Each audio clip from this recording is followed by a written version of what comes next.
Vanessa, thank you so much again for coming on to the podcast. It's a pleasure to speak to you and to see you. For anyone that doesn't know, you kindly came on to the podcast last year for season 2. For anyone looking it up, it's episode 41. But you came on the 17th of June. I looked it up, and your episode actually came out on the 7th of August. But we have kept in touch since then with various things. But what I want to talk about is your new venture, Trust in Rock. Previously, we spoke about your history. We spoke a lot about Headbangers Ball, so we've already covered all of that. But since the podcast came out, you have been extremely busy with a new project that is fully up and running. It's exciting. It's looking good just now. It's going to look even better in the future as it goes on. So we want to talk about all things Trust in Rock, which is your new channel, which you launched. It's on YouTube for anyone to subscribe to follow. And it's similar to Headbangers Ball, similar format. You're talking to bands and musicians, old and new, finding out everything about their thoughts on all things music and their songwriting and everything that's coming out. But before we get started though, how are you actually doing? Well, I'm doing okay, thank you, Iain. And for anybody that doesn't know, you have been instrumental in the launch of the Trust in Rock channel. You've been a great support to me, a great encouragement, which I'm so grateful for, because when I started, I wasn't 100% sure that I had a space still in the rock firmament, so to speak. But yourself and my dear friend and producer Sarah Harding, who you've also interviewed, ex of MTV, and my husband Nick, and some other people have really encouraged me and supported me. And it's thanks to them and you that I started Trust in Rock. And yeah, it's going great. Yeah, we're going to talk about all things Trust in Rock. But I had a look back through our conversation because we've got a group chat, yourself, Sarah, Nick's on there. And Trust in Rock, it's the name of the channel. Do you remember how many name suggestions were put forward before we clicked on Trust in Rock? Oh, I dread to think. There was a fair few, wasn't there? And we went back and forth, but it was a creative process. And I think it was healthy that we had 4 kind of creative minds looking at it. I'm guessing you've added them up. There was 30 suggestions put forward, and suggestion 29 was Rock Drop. Suggestion 30 was Trust in Rock, which were the 2 names that you eventually settled on. Yeah. But it was definitely a work in progress, but it did come together very quickly. You originally spoke to myself about the idea on the 8th of August, so it was the day after your podcast episode had came out, and the first episode came out on the 31st of October, so you're only talking a matter of months. Yeah, I think it was also kind of spurred on by the fact that the TV show that I was hosting for Stax, the streaming service in Scandinavia, that I did 8 episodes for, Stax unfortunately went out of business, so the show no longer continued. And I think that was the extra kind of encouragement to make me think, actually I could do this on my own, under my own steam and my own terms of engagement. And yes, it did come together very quickly. And I called it Trust in Rock because I have been watching on YouTube a lot of live streams of different birds' nests. So I've been watching a bald eagle nest in California and an osprey nest in Florida. And when you watch nature live, I developed quite a lot of anxiety about things I was seeing. For instance, the female eagle flew away and left 3 eggs unprotected. And I was on the chat going, oh my God, she's gone, what's happening? And so many people came back and said, trust in nature.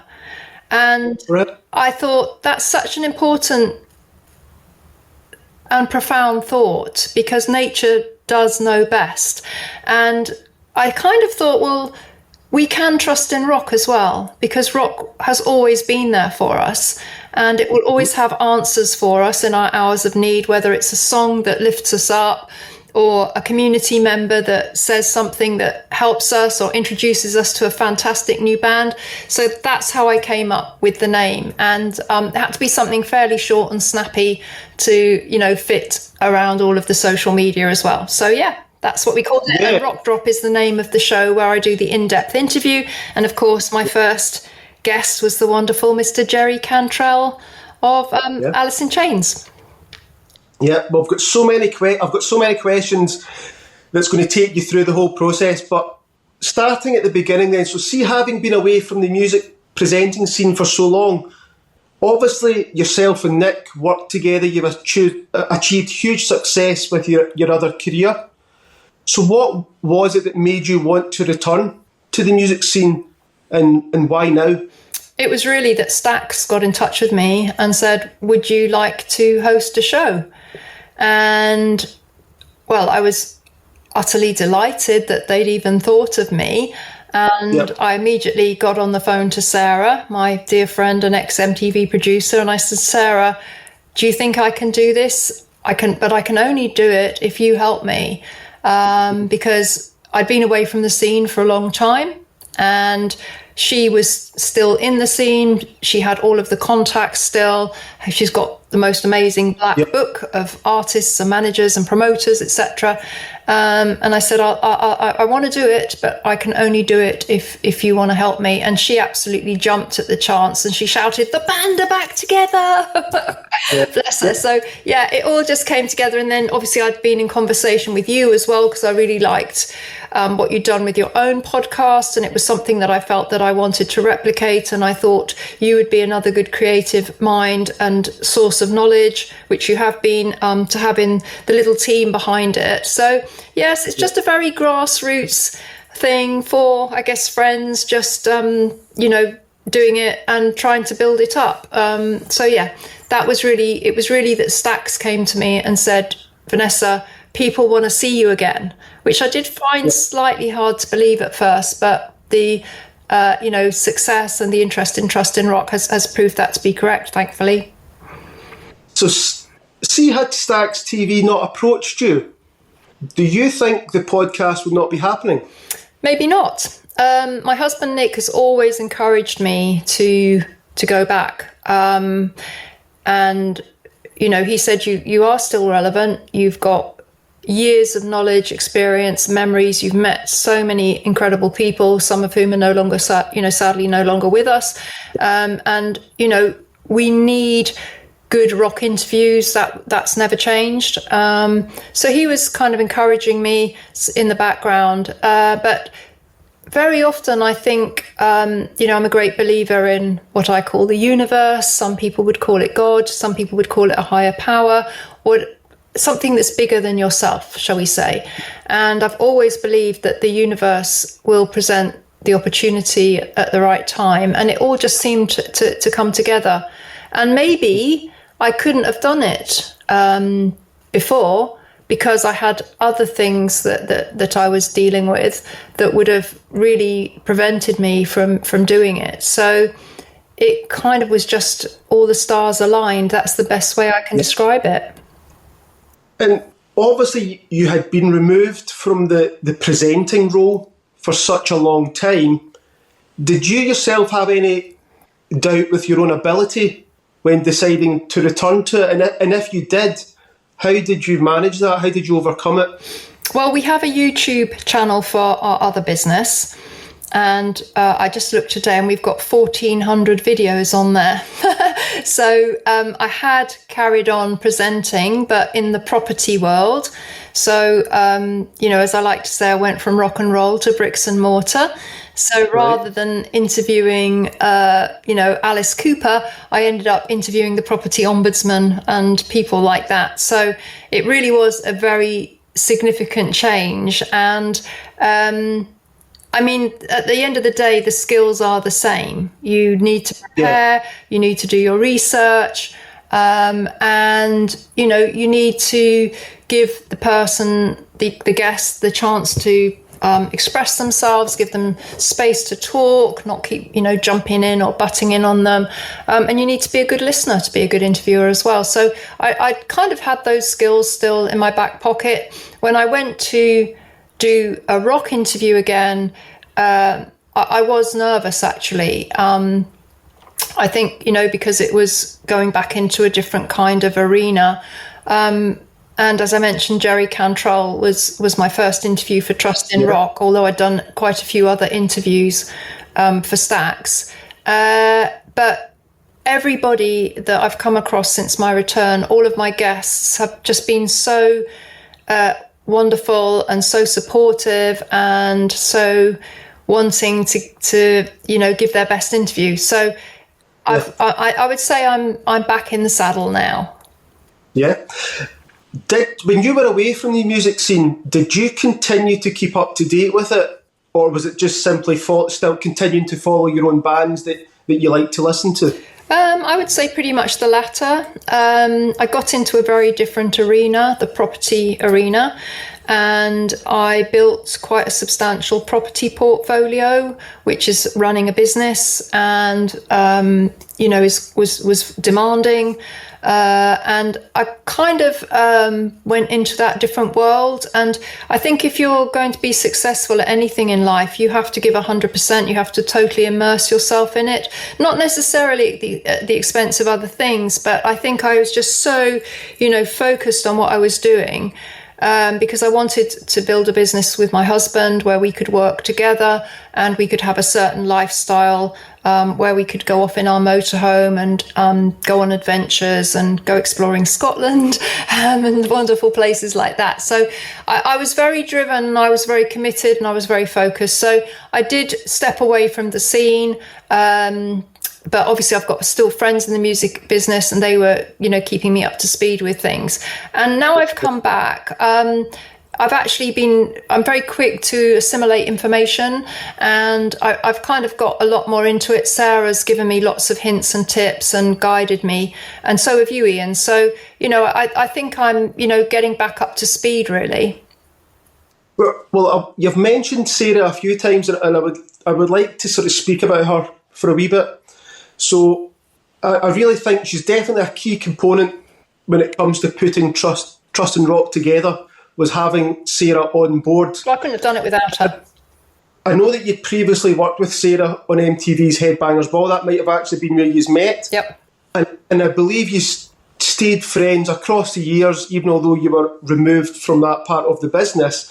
But how important was it to have Sarah back on board? And what was her initial reaction when you told her that you were planning on returning? I know you mentioned it very briefly before, but how important was it to have Sarah on board with this? Oh, it was absolutely vital.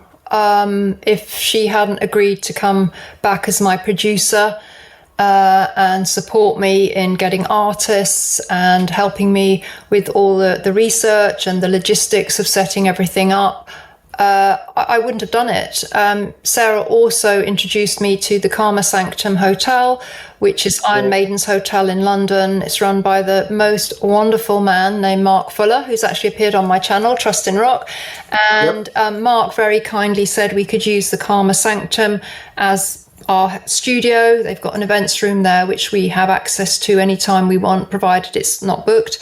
And I think, Sarah brought that contact. She brought her black book of artists and managers, as I mentioned, but most of all, she brought her encouragement and her belief in me.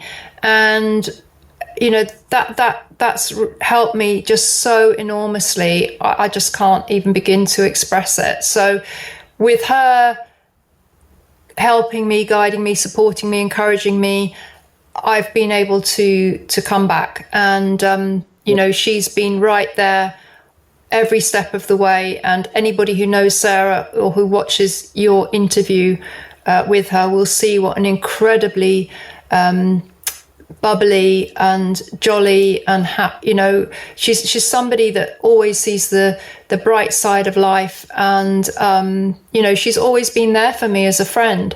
And I hope I've been there for her as a friend as well. So it's a great pleasure and privilege to me to be able to be working with Sarah again, actually, in this format. So, yeah, she's absolutely, intrinsic to Trust in Rock. I mean, I've only spoke with Sarah a few times, and of course I had her on the podcast, but she's got a good energy about her. And I mean, apart from the fact she's obviously extremely knowledgeable, she's got great ideas, it's more personality-wise, you come away from speaking with her feeling a bit better. Oh, you do. She has a tremendous energy. She lights up a room. She's always at the centre of everything going on at any party. She's got a big crowd of followers and friends, and she's at the centre of a whole community of people that love rock music, and she works with Metal Talk as well.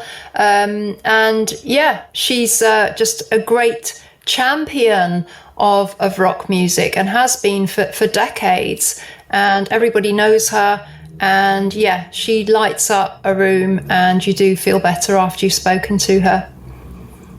Here's a question for you. So you obviously done MTV's Headbangers Ball, and all these years later you're returning with Trust in Rock.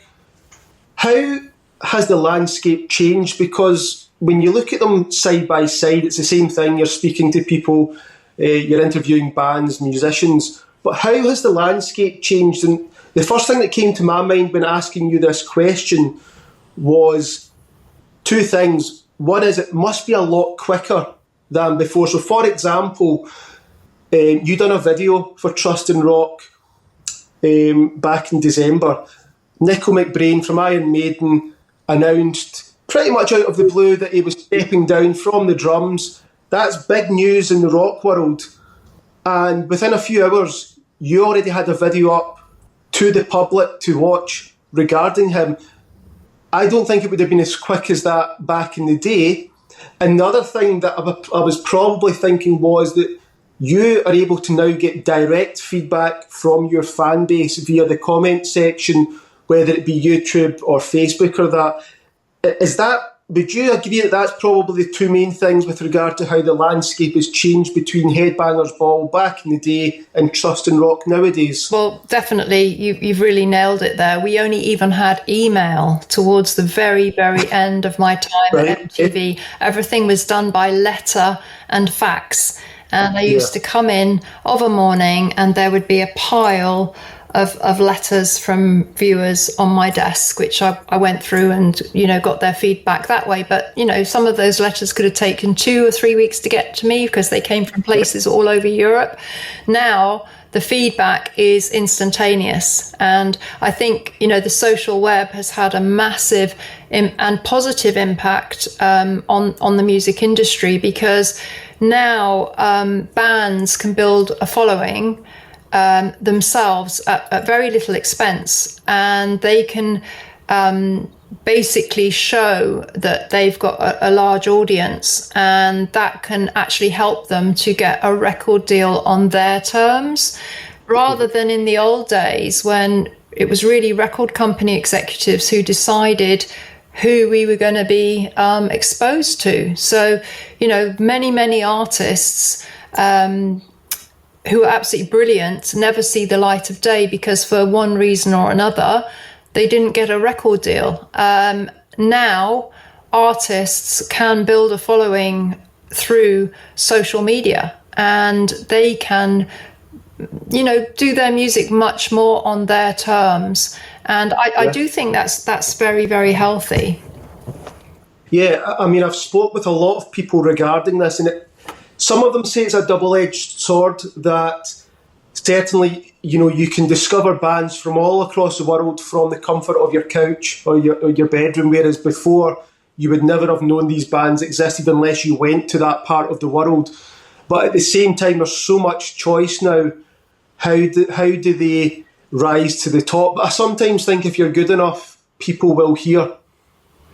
That if the music is good enough, then they will hear it. But it's the same with recording. Years ago you needed to go into a recording studio, a professional recording studio, to record your music. It's amazing now what you can do. For under £1,000, you can have a full setup in your spare bedroom, and you can be creating stuff that's just as professional, sometimes even better sounding than some of the professional bands out there. But it's interesting, but I've had a lot of people, personal friends of mine, that obviously follow the Trust in Rock channel, and they're absolutely delighted when it's something as simple as you put up a video, they watch it, they enjoy it, they leave a comment, and you simply reply. And they've actually messaged me back, "Oh, Vanessa just replied to me." And it sounds silly, but they watched you all those years ago, and you were still a face on the television. It was almost like untouchable, out of reach. And it's just that little bit of, interaction that helps people. People love it, people enjoy it, and it's great that you do that, because I see that you reply to every comment, every person that takes the time to watch a video, to leave a comment, and they're delighted when you simply like it and reply back. And it only takes 2 seconds, but there's a personal touch there that wasn't there back in the old days because it wasn't possible. No, you're so right. And, I'm so grateful to everybody that takes the time to comment, and I respect that people have busy lives and they've taken the time to watch my content and then put a comment, and I'm so grateful that they do. I really appreciate it, and I love being able to answer them. And some people say, "Is that really you, Vanessa?" Yeah, it's little old me. Nobody else is running my channel, just literally me. So yes, it is my desire to be able to answer every question. The channel is still fairly small at the moment. When you get up into the tens of thousands or millions, I've seen videos with 50,000 comments, it's going to be harder, but I don't have that problem right now. And no matter how big my channel gets, I'm always going to be grateful for, every single comment I get. And I value all feedback, constructive criticism or critical thinking ideas. I really appreciate that, and I take it on board. So if anybody has any feedback, they should definitely leave it. I mean, one thing I'm not sure about is how long to make the interviews, because everybody tells me that people have got a very small attention span. I can see that can be the case, but I think the subject matter that I deal with, it needs a deeper dive. It needs to breathe. It needs a longer interview. I don't think you can really get an in-depth interview in something that's like 5 minutes long. So I've been opting to make my interviews about 20 to 25 minutes.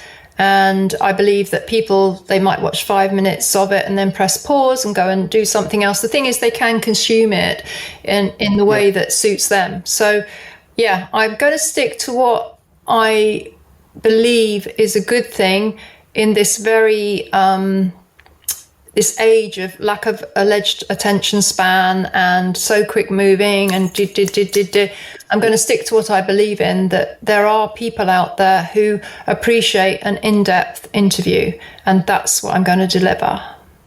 Yeah, I mean, the feedback that I've had even for my own channel is if the video is worth watching, if what we're discussing is interesting, they will watch it start to finish, whether it's 20 minutes, whether it's an hour.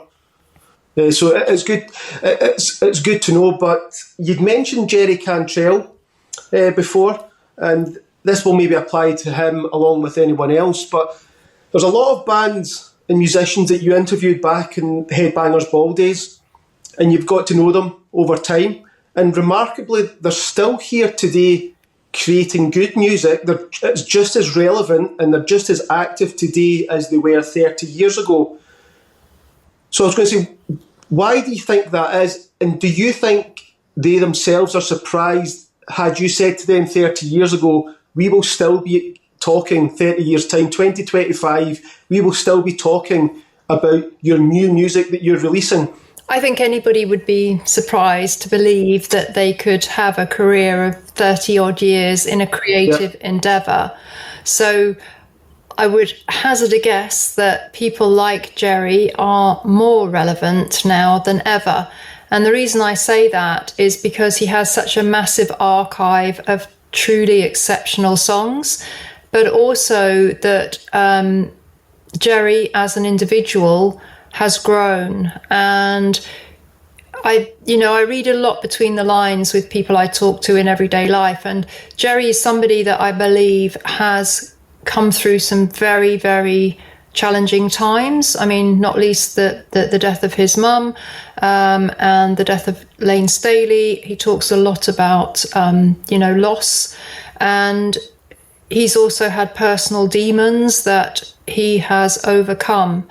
And the Jerry that I spoke to was just what I would consider to be a lovely human being.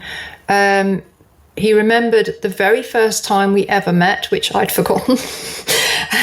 And he was most charming and most gracious. And I didn't even have my channel set up when I interviewed him, and he still came and talked to me. And that meant so much. So, these people are a repository of life experiences which they're expressing through music.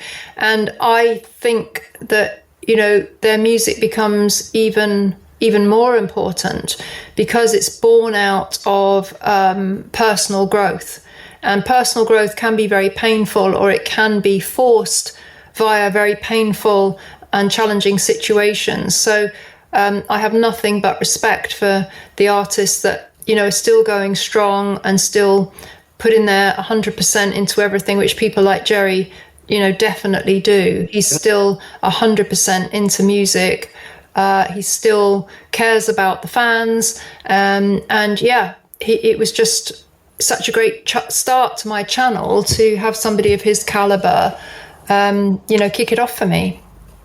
I think one of the things as well, when I think about the bands that my dad loved, all great bands, the classic bands, the Beatles, the Doors, the Who, but they didn't have a long career when you compare it to bands later on. So bands that I grew up with, that I love, they're still on the go. And my daughter, who's now heading towards 19, so feeling a bit old, but my daughter can get into the music that I listen to, but it's still on the go. Yep. It wasn't a 5 or 6 year period in my youth.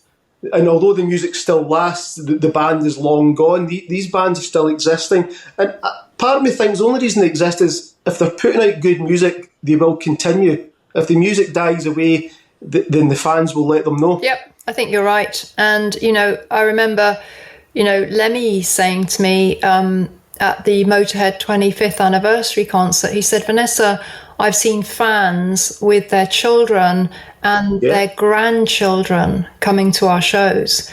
And so, I mean, what isn't that just so wonderful? It's, joining up all the generations. And these bands that are still going, again, we have to, salute them, because being on the road is incredibly hard.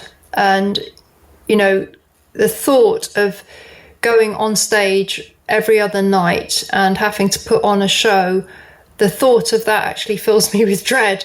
Because if you had an off day where you woke up and you just thought, I don't really feel up to it, that doesn't cut it. You have to go and give 100% every single night. So you have to be physically fit, you have to be mentally fit. It's extremely demanding, and you have to put on every show like it's your best ever show, and you have to give the same experience across the board. And that's, that is challenging. And these bands are where they are because they do that, and they still, have the fire in them and the belief, and, the commitment to do it. Yeah, I remember James Hetfield from Metallica, he still says that in interviews, that he looks out to the crowd and there's 10-year-olds on the front barrier singing along to Master of Puppets, and he's like, you really like this? But, okay, maybe Stranger Things helped with that, but good music is good music, and it will last forever. And they're still passionate, all these bands that are still continuing after all these years. But here's a question as well for you. You've been out of the game for so long, you come back again. Have you heard any feedback from for example, Jerry Cantrell or other bands, has there been any feedback from the older bands when they heard that Vanessa Warwick was back on the scene? Because that must have been a wee pleasant surprise for them. Yeah, I have had some lovely feedback, actually. I've had quite a few messages passed from me to me, some via Sarah, some via social media. And, you know, I've heard that the Korn guys knew I was back. They were really pleased. Pantera, Sepultura, Fear Factory, you know, lots of bands have kind of sent me messages of support, and also lots of record companies and managers actually have been in touch and said, so great to see you back. I've had quite a few magazines. I've done a lot of podcasts. I've just done one with Ghost Cult magazine, and that was an excellent interview as well. I didn't even know that Headbangers Ball Europe was so popular in America, but apparently it is. They all traded tapes, which you know, that was back in the days of VHS we're talking about. So yeah, it's just everybody, I think, has been really supportive, and Mark Adams of Blinding Talent has also really encouraged me and helped me, and I've kind of done a few bits and pieces with him. I'm hopefully, one of the things that we might do together is we might put on a showcase gig for new bands and film it. So there will be more things coming in the pipeline in 2025 as I develop the show. I really do need to get my subscriptions up and my views up to make it viable. So that's what I'm working on in the first instance. Okay, and the channel at this stage, it's been up and running for approximately 3 months now. So it's early days. However, it is going very well. But is it shaping up the way you initially envisioned it to be over this short time, or would you say it's changed from the original idea that you had?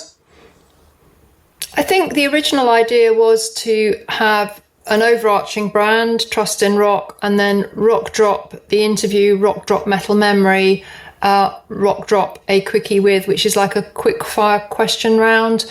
And I have done all of those things, but I've done other things as well. I've made some news reports. I've done a few pieces to camera about my own thoughts on certain things. And I think it will just really, you know, take on a life of its own as it develops. It's largely subject to the guests that I can get on the channel. I do need big name guests to keep it going. So hopefully this year I'll get, you know, some more Jerry Cantrells. But, you know, I also want it to be a platform for new music as well. So I've got a few new bands coming through. I've done an interview with Andri, a female singer who I was very impressed with. And funnily enough, I've got an interview coming up later with a Scottish band, which you've interviewed on your channel as well, haven't you, Iain? Yeah, I spoke with them 2 weeks ago. The episode's not came out. It'll probably come out next month. Super nice guys. And because obviously they're rock people, so, you know, I mean, I listen to their music, I can say it sounds a bit like this, it sounds a bit like that. We had a lot to talk about. Yeah, no, they were really, well, again, they contacted me via social media, and they are called Broken Ravens, and I just love the fact that they're from the Outer Hebrides. Because, as you know, it's very remote, and it's amazing. They've been going a fair while, and they've had a very interesting do-it-yourself career, I guess you would call it. So I'm looking forward to talking to them. And, you know, I'll listen to things and it will immediately resonate with me, or maybe it won't. But in this case, I listened to it and I really, really liked it. And I want to give people people a platform and a chance as well. They deserve it. Now, not your last video, the video before it, 2 videos ago, you mentioned something on the video that I found quite interesting. and it was with regard to musicians opening up about their relationship with mental health. Now, it's such a big and important part of a conversation that I don't think it could have been discussed years ago, certainly not in the same way, but it's a really good thing for bands to talk about. But it's great that people are open to discussing it now. Is that an avenue that you're keen to explore further? It is, and I do agree with you that it would have perhaps not have been possible 20 or 30 years ago, because for two reasons. First of all, mental health wasn't really discussed openly, and secondly, I hadn't had any kind of experience with it myself. And it's now on my radar because I have had experience of it, and unfortunately about 10 years ago a close member of my family committed suicide, and that sent severe shockwaves through my entire family.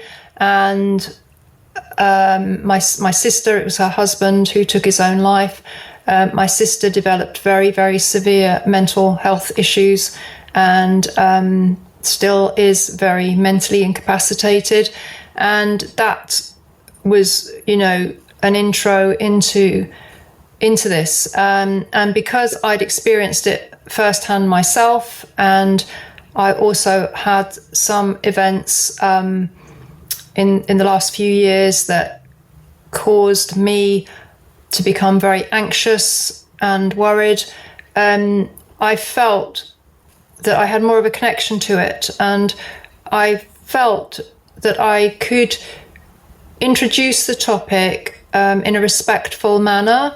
And if people don't want to talk about it, that's absolutely 100% respected. I wouldn't ever force anybody, and I wouldn't force a line of questioning, but it's almost like I just see a little opening to bring it in. Or sometimes, particularly in when I interviewed Those Damn Crows, Lloyd and Shane, who I absolutely love, top guys, top band, they brought up the topic of the loss of their parent. Both of them had experienced the loss of a parent when they were relatively young. And that's a huge life event. And they had worked through their grief using music, which I thought was just a wonderful thing to be able to talk about, because it really can help bring solace, and it can make you feel that somebody else has been there. I think when you have a mental health issue, you feel that you're in a very dark hole on your own. And with these people talking about it and their music, it was almost like, somebody would come into the dark hole and sit with you and put their arms around you and say, yeah, I understand, this will pass. And I felt very honoured and privileged that they would open up and show such vulnerabilities, and that they felt that there was a comfortable space to do it. So, yeah, I think these are a good line of questioning to go forward. Yeah.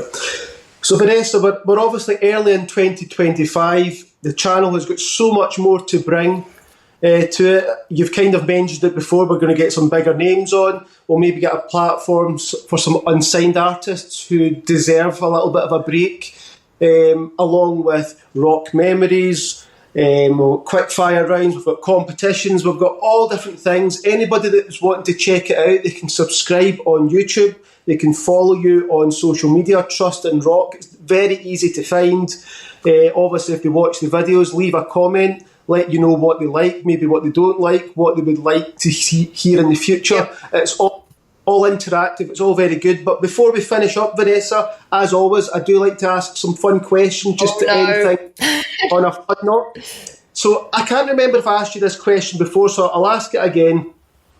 So back when you done Headbangers Ball, you seemed to interview every relevant band that was out at the time, but was there ever a band or musician that you just never got the opportunity to interview? Yeah, I think you did ask it before, but I don't mind you asking it again. It was Debbie Harry of Blondie.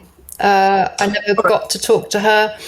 I probably, now I've grown older, I would have loved to interview some artists. I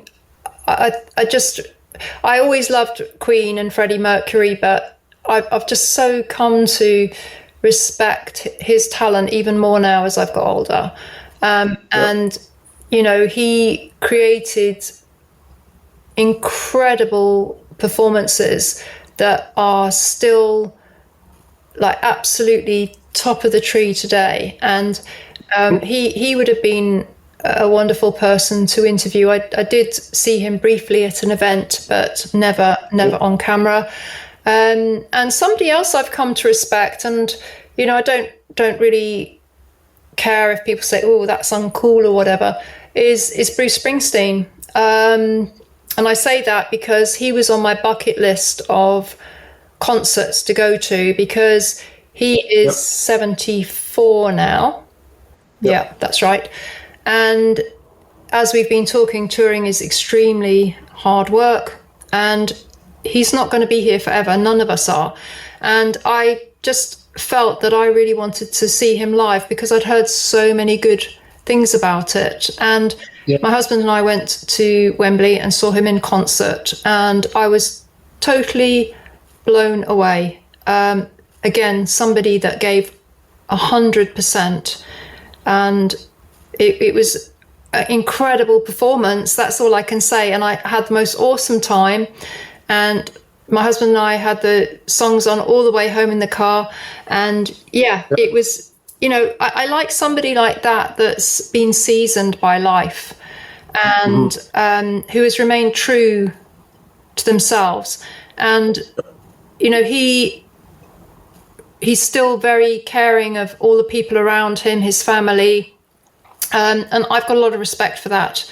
That he's kept his feet on the ground, and I like people like that. I would say Iron Maiden are like that. Iron Maiden have welcomed me back with open arms and have been so supportive and kind to me. I've seen a couple of the band at the Karma Sanctum Hotel when I've been there. And, you know, it's good to surround yourself with good people and to take inspiration from good people. That was probably a longer answer than you intended, but... No, that's fine. Now, clear your mind, Vanessa. I want you to give me the first answer that pops into your head. What is your favourite album cover? Oh, God. There's so many, but what's the first one that you kind of think of? I'm racking my brains. I'll say the almighty Blood, Fire and Love, because I have the actual original album artwork hanging on my wall. Somehow got hold of that. That's fine. It's good, lovely, really good artwork, and also obviously a kind of pivotal time of my life when I met Ricky in the very early days. That's fine. So you and your husband Nick, you jump in the camper van, you decide to go on an adventure on the road. What bands or songs would I expect to hear on your travel playlist? Well, that's a good question, because there's a playlist where you're going to be overtaking a lot of people. In a camper van, you don't overtake anybody. In fact, you create a mass of cars behind you because you can't go very fast. Well, I was going to ask, do you and Nick have the same musical taste? Ish. Nick has a lot of kind of dance playlists, which I don't like at all. But he likes Nick. I'm very lucky. Nick is very tolerant of me, and you know, he'll always put together playlists for me, and yeah, we'll just, well, what do we listen to? All sorts, really. Probably more of the, I would say, kind of Seattle type rock, less the really, really heavy stuff. that's what I call overtaking music, and you don't overtake anybody in a motorhome. And maybe, some... I came across an artist called Mario Vane recently, and he does a lot of what I call feel-good rock, and every single song on his album is absolutely brilliant. So we like Mario Vane, and I have to say, I've mentioned Those Damn Crows. I think their album coming out in April, God-Shaped Hole, is really, top-notch album. Every song I've heard from it so far is just superb. So yeah, it'll be a mixture of the old classics and some of the new music that I've come to know since I started my channel. It's funny that you mentioned Those Damn Crows, because if you ever want to know if your channel is succeeding or not, I had never heard of Those Damn Crows prior to you getting them on the podcast.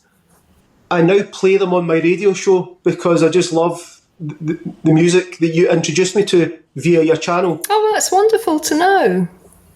So it's really cool. And then last question for yourself, Vanessa. It's early on in 2025. Do you have any concert plans this year? Any concerts that you hope to attend? Yeah, I do. I would like to go to Download, and I may do some filming there. I need to check with the promoter first. I would like to go and see Guns N' Roses. I think that'd be awesome. I would like to go and see Iron Maiden, actually. It's their 50th anniversary tour, as we know. I'm not, how much longer can they continue? Again, because it's such a high energy show, and I love Eddie. And I've had the privilege of going on stage and singing Heaven Can Wait with Iron Maiden, which was great fun. So I know a lot of people in the Iron Maiden camp, so that would make it even more fun. I want to get out and about to gigs 100% this year, and maybe have a camera crew with me as well. Just make you jealous. I've already got my Iron Maiden tickets for Glasgow. Well, you've done well, because they've mostly sold out. Yeah. So I'll be going to see them. I think it's in June. I think it'll be the 9th or 10th time I've seen them. But I've definitely not been on stage to sing Heaven Can Wait. But I do know the words, because it's the easy part in the middle. But Vanessa, thank you so much for coming on the podcast. It's been a pleasure to speak to you again, and to really hear about Trust in Rock, not just looking at the videos, but your thoughts behind each part of it. Obviously, I do wish you all the continued luck and success with it. It will continue to grow. I know it's going to be a success, and we'll get bigger and better people coming on. And for anybody watching, again, I've said it before, subscribe to the channel on YouTube, follow you on social media. If they want to leave a little comment, always happy to hear what they've got to say, and you'll give them a wee message back as well. But it was good speaking to you again, and until next time, Vanessa, thank you very much. Oh, well, thank you, Iain, and thank you again for all your support and encouragement. And, you've got a great podcast yourself, and I'm full of admiration for all the fantastic interviews you've done, and you've introduced a lot of new bands as well and given them a platform. So, I tip my hat to you as well. Cheers, pal. Thank you. Bye.